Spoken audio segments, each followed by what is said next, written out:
Hey everybody, it's Cynthia Maynard here, and I am busy making little treat boxes, and I made this little one, and so I thought I'd make it in as a creepy craft. And this is simply a little box that is tied with string, and it opens just like that. So it's pretty simple to make, and you just need your envelope punch board, or in this case I have the 123 board by We Are Memory Keepers. Same people make them.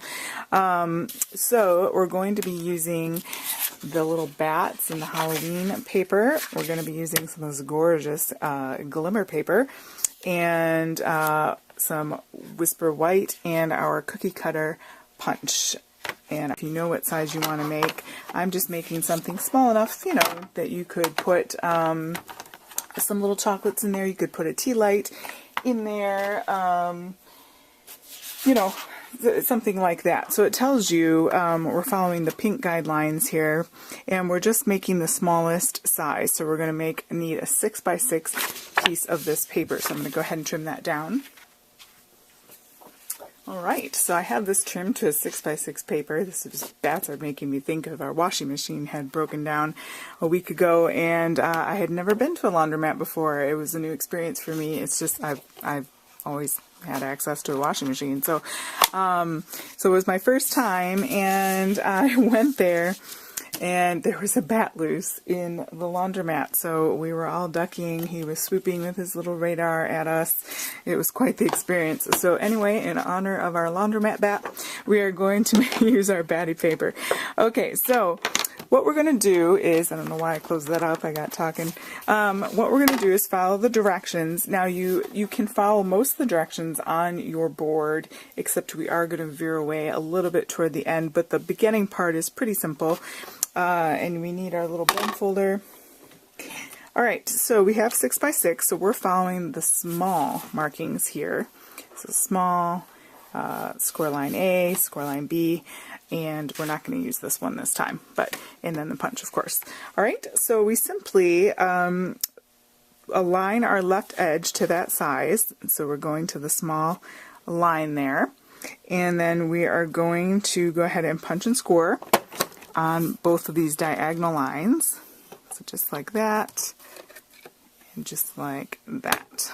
If you had bigger paper, they have this nice little extender there.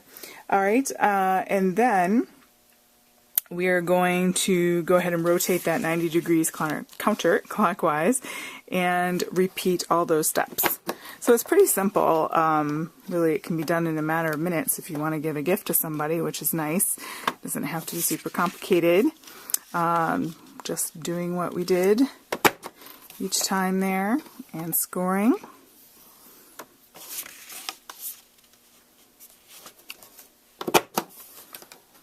Okay. So 4 times around, just like that. And then we want to go ahead and make the notch on the other side. So we're going to flip our paper over, and we're going to line that back up to the S and punch, but there's no need to score because the score lines are already there from our other side. So we're just simply making this tab as you see here. So rotate, so you're going to do that 4 times.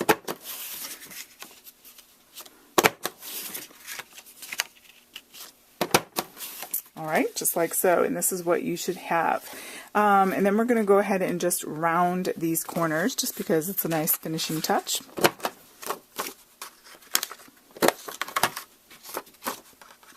Skipped one.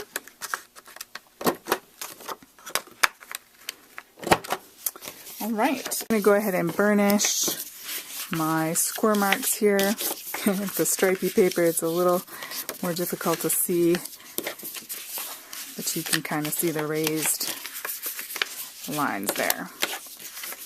Now this is not cardstock, so it is thinner than, this is the Designer Series paper, so it's thinner, but it still holds up. Wow, I don't know how many times I have used other companies' scrapbooking paper, and it has ripped on the weak spots. So I've not had that happen with Stampin' Up's paper, and for that alone, it's great stuff.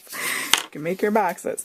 Okay, so then we just need to pick 2 opposing tabs, and we're going to cut the score line that goes from this side of the tab up to the score line that goes like this. So we're just cutting right up that score line. Okay? And stopping. Now we're not doing that all the way around, okay? So then you're going to have this. We're not doing that on the sides, we're just doing it here and here. Okay, so I'm flipping it 180. Doing a 180. Got a little geometry. Okay. So there we have it here. Okay. So as you can see, these tabs will fold in, just to give you a little preview here.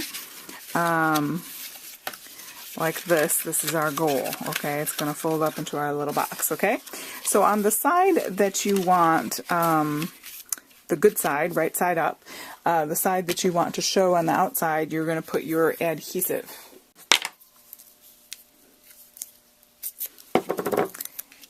You could use fast fuse. I don't know if I'd use a wet glue. I don't tend to favor the wet glue when I'm making boxes. I feel like, number one, it takes longer to dry, and I'm horribly impatient. And number two, I just don't know. I think it warps the paper a little bit. And so I think that the dry adhesive is the way to go, either fast fuse or the tear and tape. But if you've been using wet glue on your 3D boxes and it works for you, have at it. I'm not gonna argue. For me, it's not worked. So I don't do it. Okay. All right. Also, before we do this, we're going to go ahead and punch holes. Now we're going to be using this ribbon, so we need a little bit bigger of a hole. So I'm going to use the 3/16 hole that will fit, hopefully, that ribbon through. So I'm just going to kind of line it up here. You want to do that on all four sides, all four tabs. Such cute paper. Okay, and that is what our ribbon's going to go through. So now we can just go ahead and assemble. Now, if you wanted to make a bunch of these, you could easily do that. All of this far, except don't take the tear and tape paper away. That's another benefit of using tear and tape. You can make a bunch of these and store them flat. And when you need them, or if you're doing assembly line work or something, if you have a bunch of boxes you're making, you can go ahead and do it rather quickly. So, but again, for storage alone is great to use the tear and tape. So we're just going to go ahead and bring the sticky side in. Oops, I wasn't paying attention there. Alright, I got hooked up there. It is very sticky, like I said, so it works. You just can't get tangled up in it.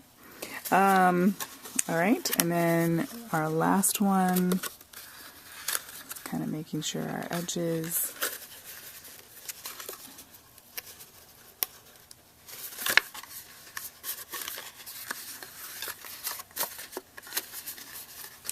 how you want to do this is you want to bring it out to in, and since our ribbon is a tiny bit bigger than our hole, if you need to use your paper piercer, but I think you'll be fine like this. So out to in, so we're going to work our way now to the left. We're going to come back to the outside and go out to in. So far we've done 2 out to ins. Okay, so out to in, we're going to come across to this flap, and we're going to go, I should give myself a little more room here, and we're going to go out to in.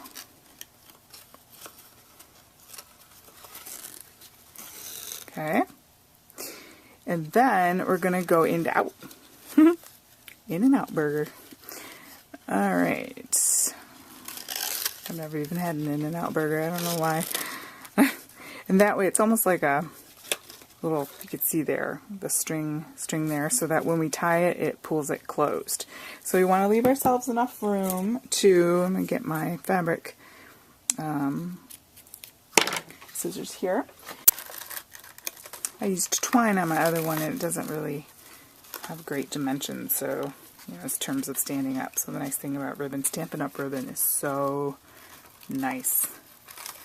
And I've used some really cheap disappointing ribbon in my day. And it is just not good. Of course, my bow tying skills, don't judge it by that, please. I need to go back and get a degree in bow tying. Oh, man. Okay. And then we're going to do some stamping. So we're going to use the Cookie Cutter Halloween. And we're going to use our little Dracula guy here. And we're going to use our punch. See, he's not inked up now. This isn't Stampin' Up! Ink. So I'm going to kind of do a tester there.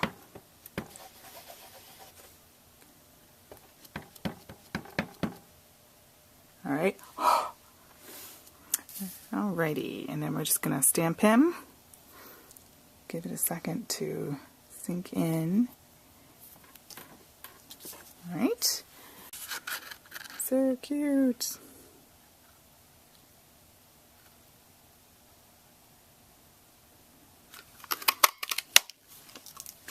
Alright. And then we're going to punch a second one out of our glimmer paper here. And I'm going to save because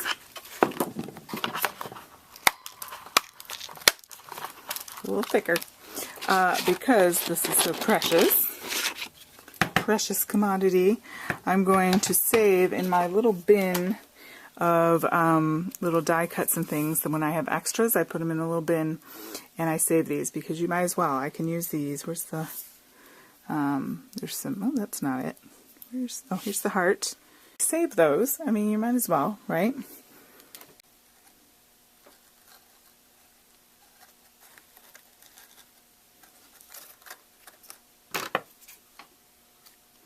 And trim that off the back. We have our little sparkly box, our dangly little thing, and people can even reuse the little die cuts there if they want to. And thank you so much for watching. Go ahead and give this video a thumbs up if you like 3D boxes and gift giving. And if you're new here, go ahead and subscribe to my channel. And if you need any Stampin' Up! Projects, you can email me at maynardcynthia@hotmail.com or go to my website at cynthiamaynard.stampinup.net. And my new website with cynthiamaynard.com is scheduled to come out next week. Ooh, I'm a little bit nervous, but it's still going to be so pretty.